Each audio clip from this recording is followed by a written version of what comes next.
A todos, hoje temos o prazer de receber aqui na Casa Dirce, esta Casa da Literatura, da Arte, a professora Rosângela Malaquias, que nos traz um assunto interessantíssimo, que é interfaces educomunicativas, mulheres líderes em contextos local e global. Então, ela vai tratar dessa temática, dessas mídias, que agora é um instrumental poderoso para a educação e também para termos acesso ao conhecimento também. E vamos conhecer, então, a professora Rosângela Malaquias. Vamos às apresentações. Professora adjunta da Universidade do Estado do Rio de Janeiro, Faculdade de Educação da Baixada Fluminense, coordenadora e presidente da Comissão Permanente de Validação da Autodeclaração, Reitoria UERJ. É docente permanente do Programa de Pós-Graduação em Educação e Demandas Populares e Contextos Contemporâneos da Universidade Federal Rural do Rio de Janeiro. Pesquisadora do N-Periferias, Núcleo de Pesquisa das Periferias do Instituto de Estudos Avançados da Universidade de São Paulo, coordenadora do Afrodiásporas, Núcleo de Pesquisa sobre Mulheres Negras, Cultura Visual, Política e Educomunicação, em Periferias Urbanas, CNPq. Professora, é um prazer recebê-la. Fique à vontade, a senhora tem até mais ou menos 8 horas, fique à vontade. Como a senhora... Um pouco do que a gente tem feito. Então, eu sou Rosângela Malaquias, agradeço imensamente a professora Suzana, agradeço o convite, né, a confiança. Eu acho importante, porque a gente fala... estamos aqui para falar até de mulheres negras, vou falar do núcleo de pesquisa que eu coordeno na UERJ, na FEBEF, e também no programa de pós-graduação em educação, contextos contemporâneos e demandas populares da Universidade Federal Rural do Rio de Janeiro. Eu sou docente permanente da pós-graduação lá, e externa também, por ser docente da UERJ, e nós trabalhamos muito com essa questão da temática de liderança, mulheres negras, práticas educomunicativas, como é o nome desse encontro de hoje. E uma das coisas que a gente faz é pensar como a gente pode reconhecer mulheres líderes num contexto conceitual nosso, brasileiro. E nesse sentido, então, Suzana Maria Fernandes, porque eu só falei o primeiro nome, então agradecer, professora, pelo convite, pela confiança. É fundamental a gente pensar que, nos últimos tempos, nós temos, sim, visto uma ampliação de pessoas negras nas mídias. Aí eu estou pensando também, não só redes sociais, mas vamos pensar a própria televisão, que durante muito tempo foi extremamente, no Brasil, né, eurocêntrica, e delimitando papéis a pessoas negras a espaços como servidão, ou então comicidade, ou até mesmo a questão da violência. Isso mudou? Não, não mudou. A gente ainda tem esses estereótipos acontecendo, mas digamos que há uma cobrança maior até da população que é telespectadora e também consumidora, né? Porque também não vamos nos iludir, há muito de um apelo comercial, econômico e na perspectiva não necessariamente de cidadania, mas uma perspectiva de consumo mesmo. Então, se a população negra consome e fica... e não gosta de determinados produtos, isso pode ser ruim para quem pretende vender, né, os produtos.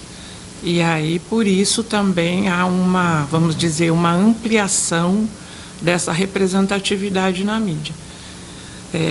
É ruim, né? Eu não estou aqui estabelecendo valores se essa ampliação numa perspectiva mais consumista, seria melhor ou pior do que numa perspectiva cidadã. Não é disso que eu estou falando agora. Eu estou dizendo que nós temos, evidentemente, nos últimos anos, visto uma ampliação da população negra nas mídias, e é importante, sim, né, desenvolver olhares críticos em relação a isso.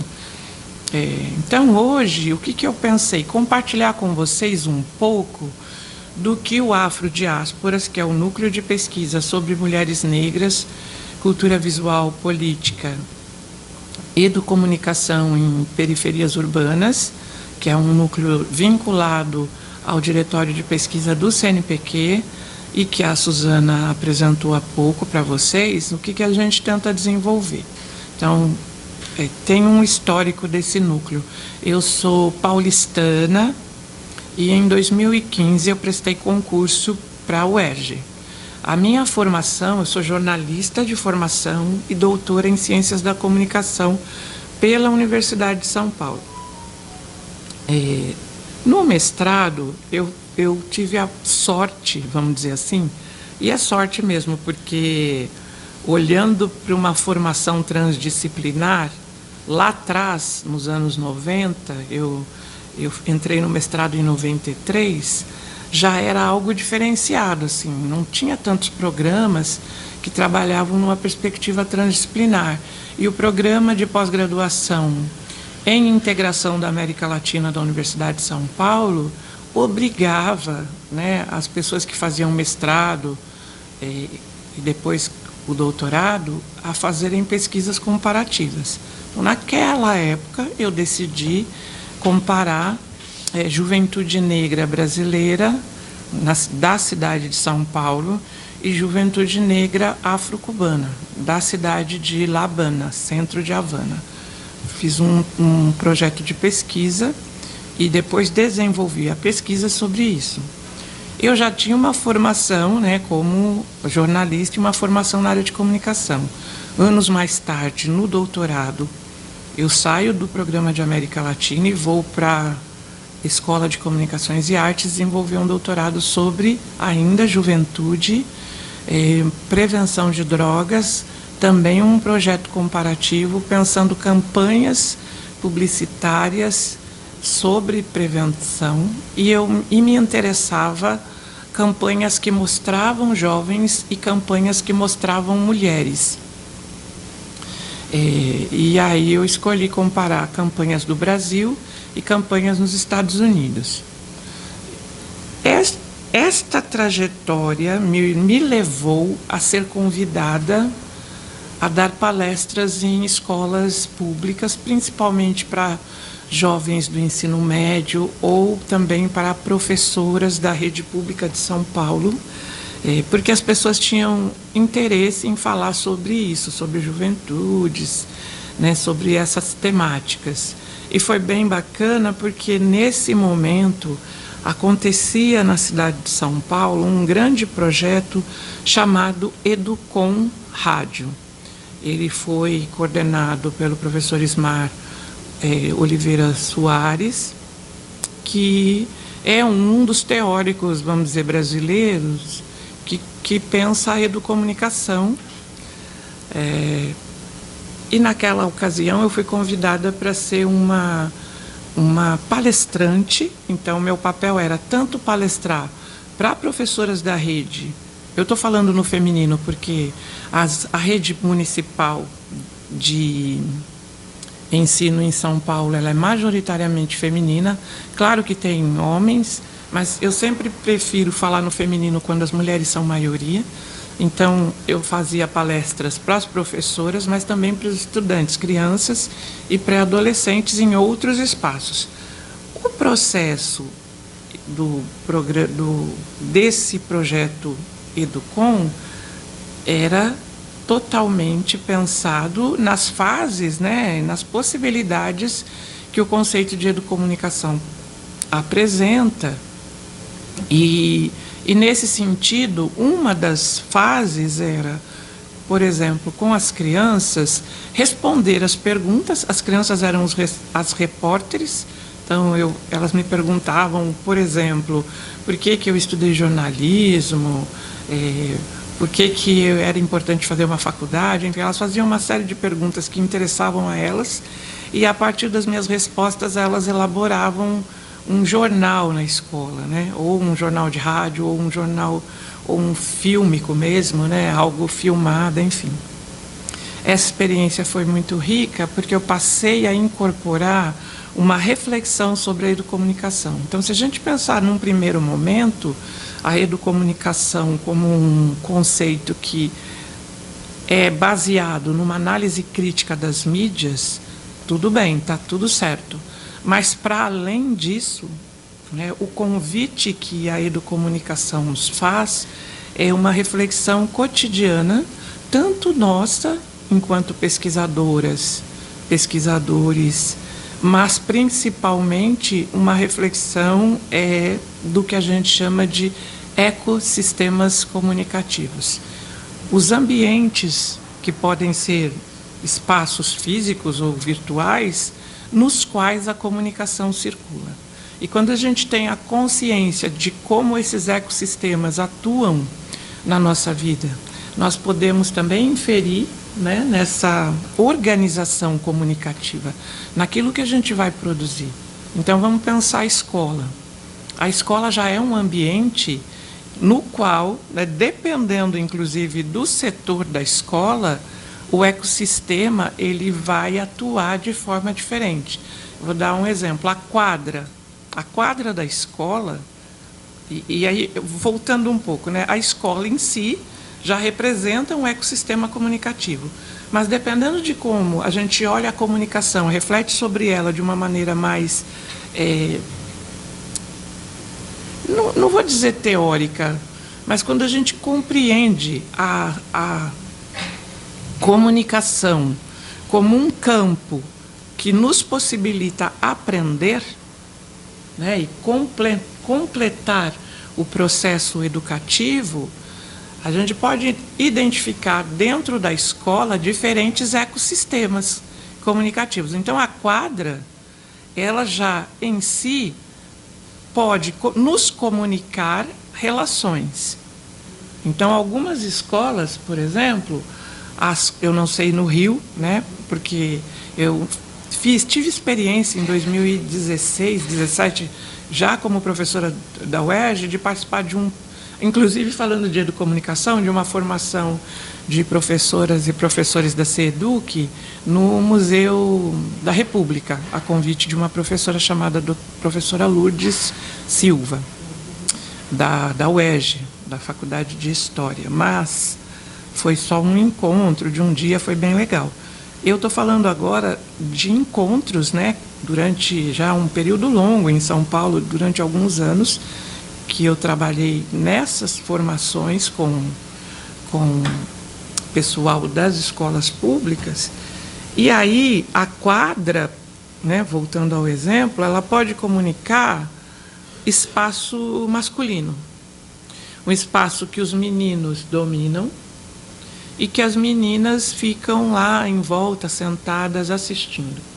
Mesmo que a educação física seja uma disciplina para todos e todas. Dependendo da gestão escolar, a quadra vai nos comunicar um espaço masculino, né? E como isso pode ser alterado? Então, a reflexão coletiva que a escola vem a fazer sobre os seus ecossistemas e como nós, educadoras e educadores, podemos colaborar na escuta da própria comunidade escolar e na construção, né, de discursos, sejam eles impressos, imagéticos, enfim, que sejam educomunicativos, e aí essa construção precisa ser gestada, gerida democraticamente, coletivamente, com escuta de todo mundo que participa.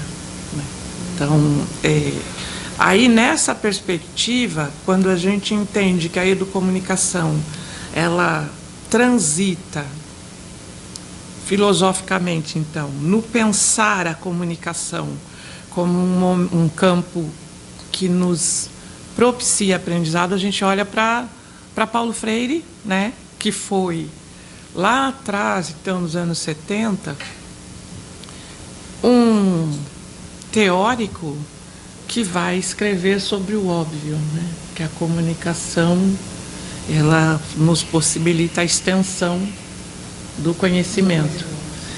E esse óbvio não era tão óbvio para a grande maioria das pessoas. Então, a teorização do Freire vai transformar pensamentos. E é bacana a gente olhar também para o continente América do Sul como um momento, como um espaço geográfico, político, que no período dos anos 70 estava sob ditaduras, né, em vários países vizinhos, inclusive no próprio Brasil. Então, a comunicação naquele momento, ela foi extremamente importante para a construção de um processo democrático que vai eclodir 20 anos depois, na década de 90. Mas uma comunicação que muitas vezes foi forjada nas comunidades eclesiais de base das igrejas, nas comunidades no campo, nas escolas públicas, e nos bairros, nos centros comunitários, que mesmo sob ditadura militar, buscavam aprender possibilidades de elaboração comunicativa, de cursos, de uso de vídeo, né, de criação de mensagens e de alfabetização também midiática e leitura crítica da mídia. Então é possível essa educomunicação atingir uma coisa macro, né? Com certeza. Com certeza. O sistema educacional ela pode mudar para melhor, não é isso? Isso. O acesso ao conhecimento, né?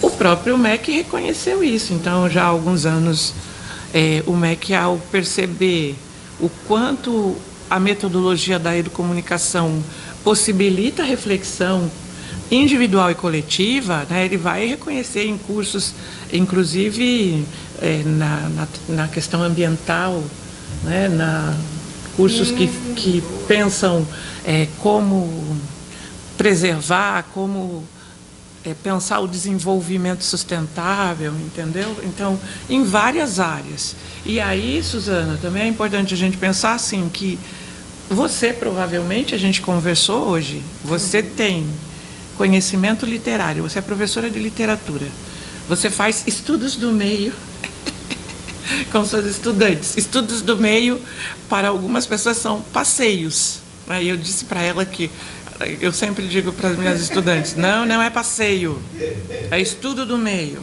Nós vamos sair pela cidade, fazer estudos do meio. Enfim, quando a gente sai para fazer estudos do meio, observar a cidade, e no seu caso, muitas vezes, talvez, ambientes que os livros retratam, né? Sim. E descrevem, quando vocês fazem isso, há um processo de organização anterior seu no planejamento da aula, digamos assim, que ele é individual, não tanto individual, porque você, logicamente, se utiliza dos autores, mas há um planejamento que você se preocupa no estabelecimento da comunicação com o grupo, com a equipe que está com você. Porém, essa prática, muitas vezes, pode já ser uma prática de uma educomunicadora, porque você está preocupada em registrar, você está preocupada em ouvir, Sim. você está preocupada em construir coletivamente o conhecimento. Então, são etapas que o educomunicador precisa se preocupar a desenvolver. A questão é, muitas de nós não temos consciência que somos educomunicadores. O que muda é quando a gente se dá conta de que um processo que é democraticamente construído, que olha o ambiente, que olha o entorno, que pensa criticamente a mídia, que entende que em alguns momentos não interessa necessariamente o padrão top de qualidade do vídeo que você vai desenvolver. Dependendo da situação, um vídeo simples pode comunicar muito bem o que você precisa comunicar. E para alguns outros momentos, aquele vídeo top, sim, vai ter que ser desenvolvido. Identificar as linguagens, identificar o que produzir, né? Como produzir. E, a partir disso, com os estudantes, com as estudantes, a gente tem trabalhado essa perspectiva aliada a uma outra conceituação que me interessa enquanto pesquisadora de liderança, porque em 2007, já anos atrás, eu fui convidada a participar de um encontro em Roma de mulheres líderes em educação, e era um grupo que estava se formando naquele momento de mulheres de diferentes países. E a ideia era justamente entender quem são as mulheres líderes em educação em diferentes países, entendendo a educação não apenas formal, mas também a educação não formal. E aí, naquela participação, né, eu fui convidada, fui patrocinada, inclusive, porque eu não teria como ir para Roma.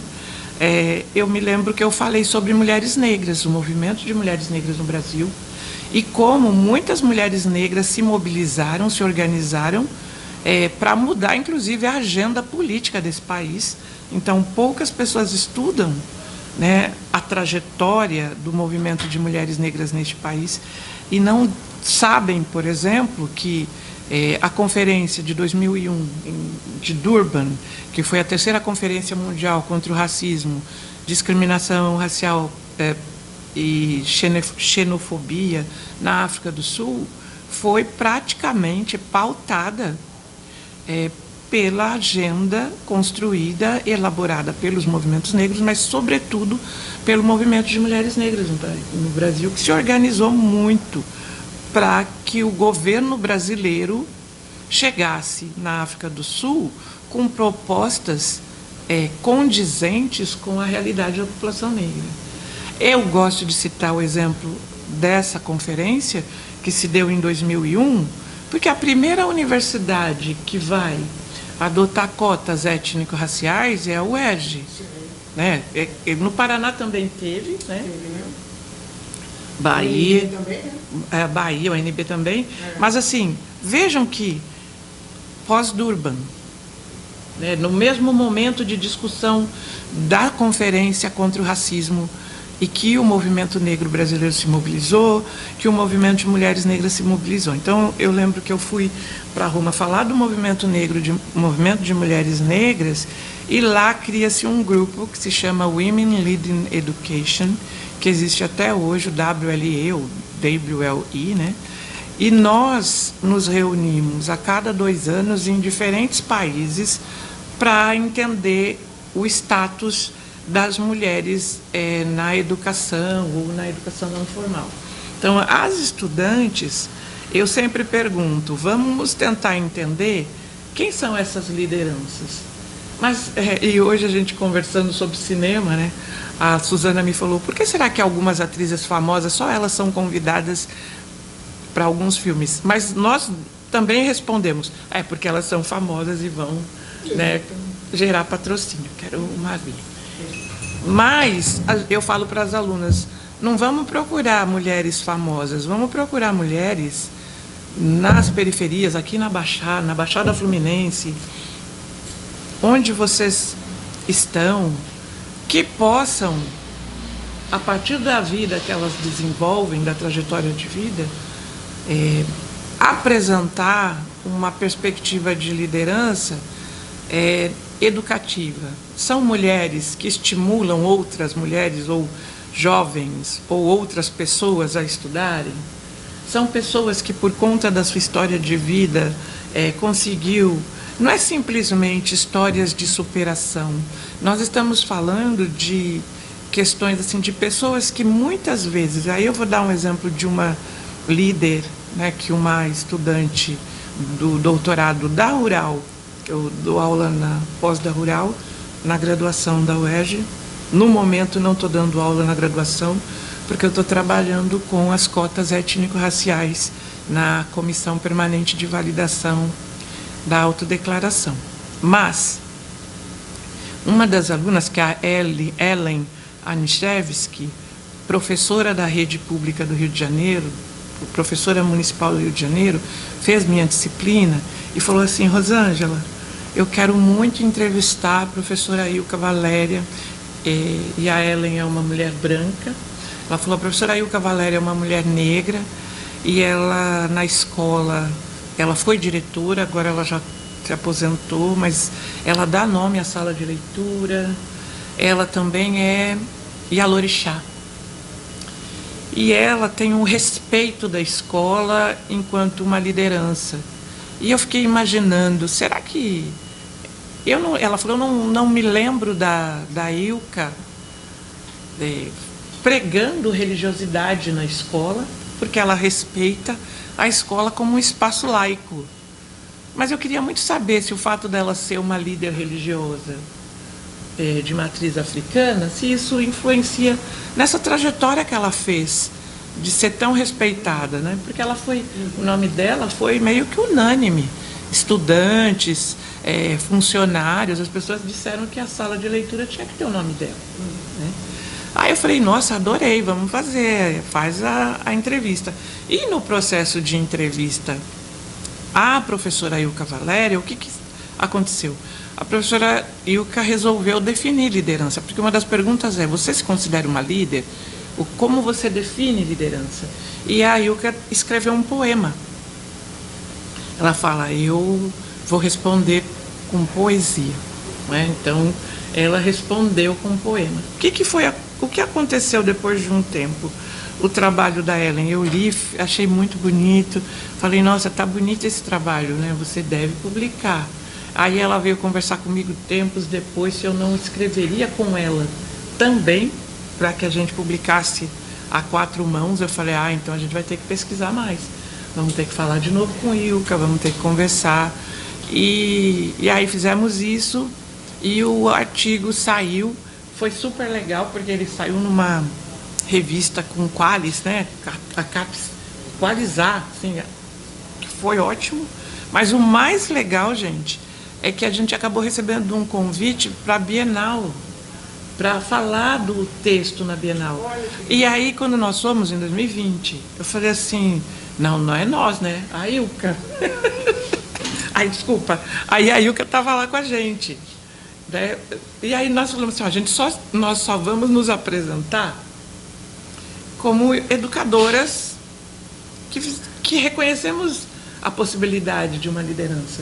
Mas quem tem que falar é a líder, que é ela. Então foi tão bacana, porque depois a própria Ilka falou para mim assim: Rosângela, obrigada, né? Porque tenho que agradecer a Ellen de ter me entrevistado, mas ela falou assim: obrigada pela possibilidade de não me sentir, vamos supor, melindrada, ou porque nós aprendemos muitas vezes que temos que ser modestas e modestos, e as pessoas acabam não reconhecendo a sua própria capacidade de liderança.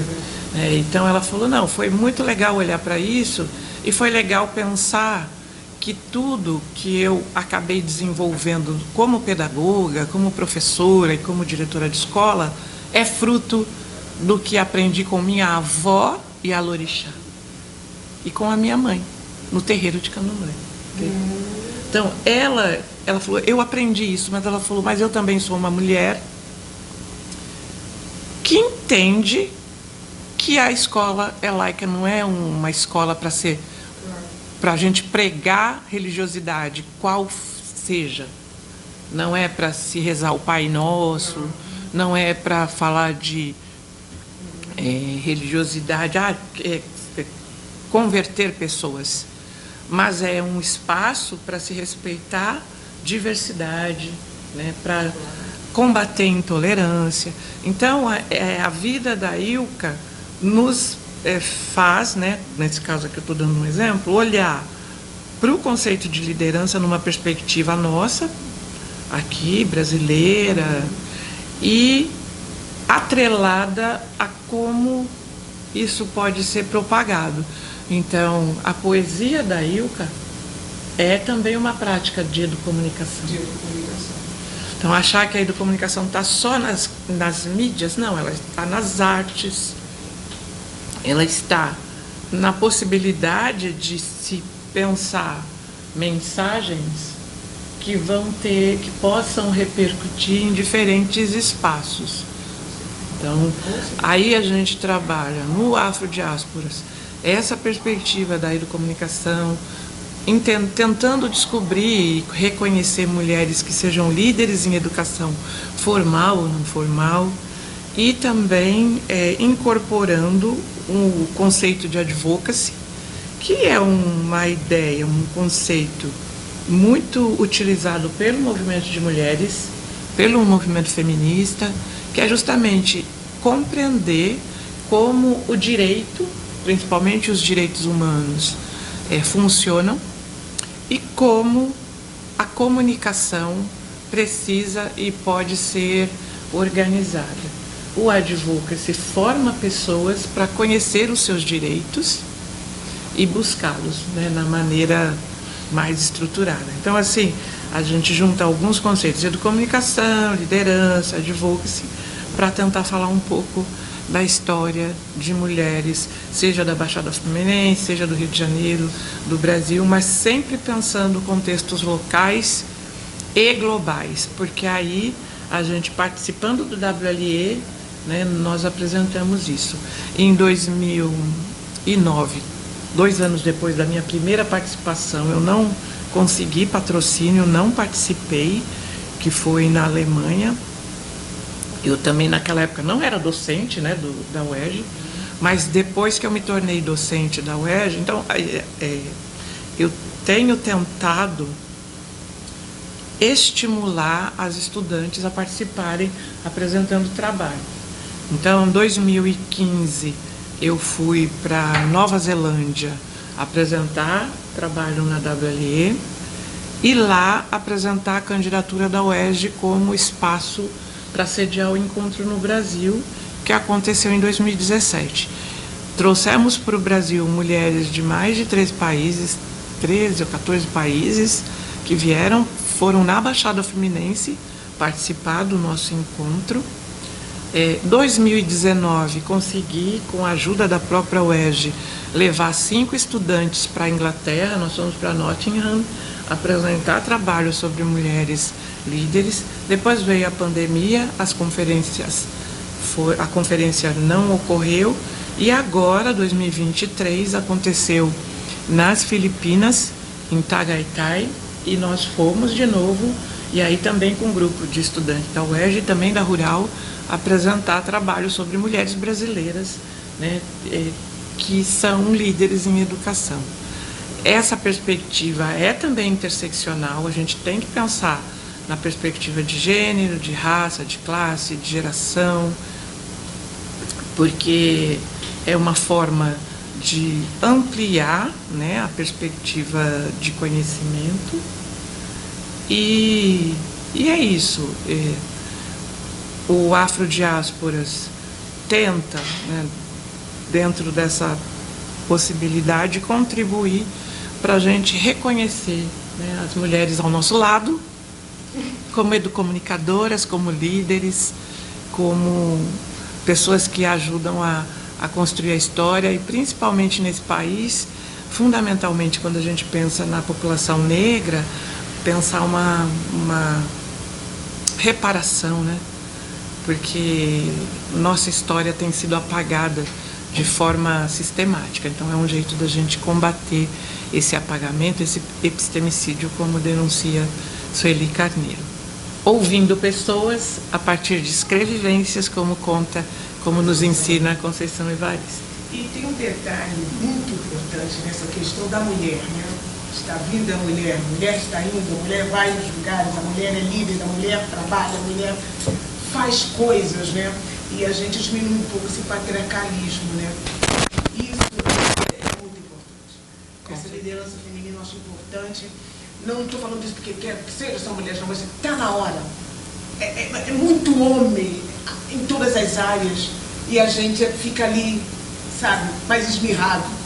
E o que é mais triste também, gente, é pensar que, mesmo hoje, né, 2023, o nosso país, ele ocupa o 5º lugar em feminicídios.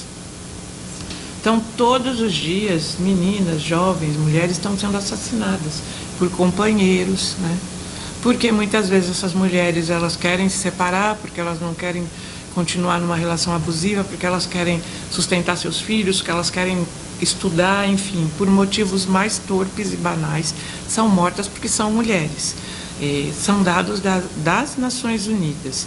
Eu não sei exatamente a ordem, porque eu posso até cometer um equívoco, mas, se não me engano, é El Salvador primeiro, depois Guatemala, Colômbia, Rússia e Brasil. Se eu errei um país ou outro, mas são esses países que figuram como aqueles que mais matam mulheres no mundo. E nós estamos nesse ranking. Duque de Caxias, a cidade de Duque de Caxias, estava como uma cidade do Brasil que mais mata mulheres. São Paulo, um dos estados que mais mata mulheres. E a gente liga a TV de manhã, você já vai ver uma mulher que já foi assassinada. Então, essa realidade, ela é terrível. E a gente, para combater essa naturalização da violência, nós precisamos entender que são mães, são irmãs, são esposas, são amigas, são primas, são mulheres que carregam muitas vezes uma família. E essa família se desfaz quando aquela mulher deixa de existir. Porque o que acontece com as crianças quando uma mãe é assassinada? E muitas vezes essa mãe, ela já cuidava só do filho, tinha aquele homem violento em alguns momentos ali da vida dela. Então, para a gente quebrar esse ciclo, para a gente mudar a realidade desse país, é fundamental conhecer a história das mulheres, é fundamental pensar que meninos e meninas podem sim serem educados com igualdade de direitos e de deveres, e nessa perspectiva de uma educação igualitária e equitativa, nós vamos também discutindo questões relevantes como combate ao racismo, como a necessidade de uma consciência política. E o que eu estou chamando de consciência política? É entender que as pessoas têm direito à educação, que elas têm direito, sim, de uma escola com qualidade, né? E isso é construído com a participação da comunidade na escola. Quando a comunidade ingressa no ecossistema da escola, quando a comunidade está participando da vida escolar, é muito mais fácil ter uma educação de qualidade por conta dessa participação ativa da comunidade dentro da escola. Quando essa comunidade se ausenta, podem prestar atenção, quem acaba ocupando é a violência. Com certeza, por isso que me preocupa um pouco a notícia de que diminuiu o número de procuras para alunos cotistas. Isso eu achei preocupante, porque nós precisamos, nosso povo, nossa gente precisa estudar. Nós precisamos assumir cargos de destaque. A mulher não pode ficar subestimada como está. E os jovens precisam de ter uma perspectiva melhor de vida. O menino negro, a moça negra não pode morrer assim, na mão da polícia, na mão do marido, seja lá do que for, namorado, seja lá do... Então, precisa da educação. É urgente. E isso me preocupou muito, saber que a procura por cotas nas universidades está diminuindo. É duro. E assim, né? São muitas as questões. Me veio à mente aqui também que a população LGBTQIA+, né? P+, também tem P, desculpa o erro na sigla. Quando vítima de violência, então mulheres trans, elas sofrem uma violência extrema. Então, os dados mostram isso. São mulheres que são, sei lá, espancadas e, enfim, a violência é terrível, então a gente tem que prestar atenção nisso também, que temos esses dados terríveis. Quando você fala da diminuição do interesse das cotas, eu tendo a pensar que o que está acontecendo é que o empobrecimento, né, da população, de certo modo, tem crescido, e o chegar na universidade, porque assim, claro que os estudantes cotistas podem concorrer a bolsas de permanência, mas existe um espaço, um intervalo entre esta escola, sei lá, o ensino médio, vamos dizer assim, a busca da universidade. E nós sabemos também que no ensino médio há um esvaziamento. Então está havendo um esvaziamento também desse ensino médio, uma diminuição de estudantes. O número de estudantes negros que chegaram no ensino médio também no Brasil já era um número menor. Então, o que nós precisamos olhar para a escola pública, fortalecer a escola pública, para que essa escola, ao ser fortalecida, e o que eu estou chamando de fortalecimento? Claro, melhores salários para professores, técnicos, claro, equipamentos de qualidade, né? A gente, às vezes, em casa de manhã, você está tomando café, vendo o jornal, você vê que a escola não tem cadeira, o teto caiu. Poxa, as pessoas pagam impostos, e aí vem o conceito de advocacy. O conceito de advocacy nos forma para conhecer os direitos, a nossa Constituição. Como podemos nos mobilizar para cobrar de quem deve ser cobrado. Porque as pessoas votam, mas algumas pessoas, elas não acompanham o que aquele parlamentar faz com o voto que ela deu. Tem gente que pega o papel no chão, e não é por aí. Então, uma sociedade politizada, educar... Então, aí vem o que eu disse antes. A educação para a política significa: eu vou jogar meu voto no lixo? Eu vou pegar meu voto do chão e aí depois eu não sei para quem eu votei? Ou eu vou acompanhar o desempenho daquela parlamentar ou daquele parlamentar para ver se depois eu volto novamente a votar naquela pessoa porque valeu a pena? Então tem isso. Mas existem diferentes instâncias de participação também, como eu acabei de dizer, que é uma participação na escola, né? O que o pai, a mãe, a avó, a tia, o irmão daquela criança, porque as famílias são diversas, pode fazer para contribuir com a escola. E eu não acho que é o pai que tem que reformar a escola, é o Estado.